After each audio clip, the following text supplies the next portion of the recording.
Hello, we are in Parashat Achrei, and over here there's an interesting question.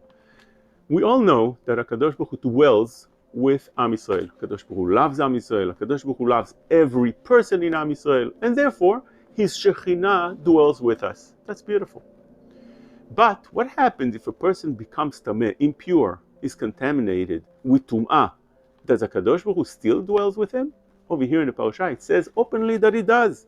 The middle of the parasha speaks about tum'ot, and it says in it, "V'chiper al hakodesh mitumot bnei Yisrael u'mipeshem lekol chatotam." Kadosh Baruch Hu will be mechaper, atone from those tum'ot, those impurities. וכן יעשה לאוהל מועד השוכן איתם בתוך טומאותם. הקדוש ברוך הוא dwells with עם ישראל, even though there is טומאה over here. So Rashi says, אף על פי שהם טמאים, שכינה ביניהם. Even though עם ישראל are impure, whenever they impure, still הקדוש ברוך הוא dwells with them. But in the end of the parasha we see a totally different understanding. Last pasuk in the parasha says, ושמרתם את משמרתי, לבלתי לעשות מחוקות התועבות אשר נעשו לפניכם, ולא תטמאו בהם, אני השם אלוקיכם. It says over here, Kadosh Baruch Hu warns, keep my laws, that you should not do any of those sins, because then it will cause you to be contaminated. I am Hashem Elokechem. What does it mean, Ani Hashem Elokechem, near the fact that it says, Velo titamu? Rashi says, Haim titamu, but if you get to become contaminated and impure, Ani Elokechem, Vatem nitzalim Achrei, I'll leave them. I'm not going to stay with them. I don't dwell with them anymore. So which one is it? HaKadosh Baruch Hu dwells with those that are impure, or He does not dwells with them? And over here, we need to differentiate between the two cases. Sometimes the Torah speaks about tum'ah.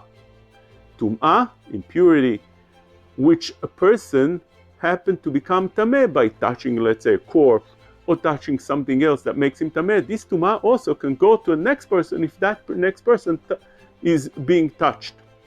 You touch somebody else, so he touches you, the tum'ah goes and travels to other people as well. That's a real tum'ah. But the person didn't do anything bad, maybe he wasn't so careful. He touched a corpse, he touched something else that makes him tameh, or his body became tameh from a different thing, like for instance, a tzarat, zav, for instance, all kind of things. Those things, HaKadosh Baruch Hu says, don't think that I will abandon you when you become impure, you become contaminated. No, I'm still with you. I still love you. I still want to be with you.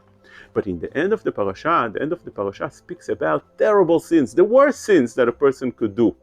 And on that, the Torah calls it tum'ah, although it's not a real tum'ah, it's not a real contamination. Rather, it's a word that we're using to describe how terrible it is. For instance, we have the same thing by animals. If a person touches a dog, a horse, a cat, it doesn't become tameh. Although the Torah calls them in Parashat Shmini, chayot meot, behemot meot, but they're not really tameh. The Torah just wants to describe that those animals are forbidden to eat. So the Torah calls it tameh. Also here, people that are sinning in the most terrible sins, the Torah calls it tum'ah. But this is so terrible that HaKadosh Baruch Hu says that if you become tameh with those sins, I can't dwell with you, I have to leave you.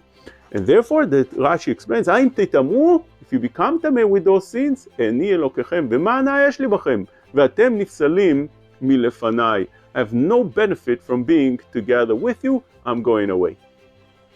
Rav Shimshon Raphael Hirsch adds another point. What does it mean over here?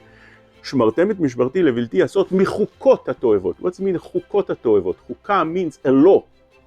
He says that the Goyim used to make those terrible, disgusting sin into laws, and it was a source of pride, and it was a source of thinking that it's a good thing and a way to live their life. Just like today, some of the most disgusting sins are being made into a source of pride, put into laws, and anybody that speaks against it becomes, on the other side, becomes pasul, becomes a radical. He has the wrong ideas. Over here, HaKadosh Baruch Hu says, if you make it into a law and a source of pride, I can't dwell with you. Shabbat Shalom. שלום, שמי הרב שי תחן, ואני מקווה שנהניתם והחכמתם מהשיעור. אם יש לכם שאלה בהלכה פנו אלינו לבית ההוראה במספר 347-666-3467. זה מספר בניו יורק, ולכן תוכלו לשאול במספר של וואטסאפ, והרבנים של בית ההוראה, ואני בכללם, ננסה לענות לכם בהקדם. שבת שלום.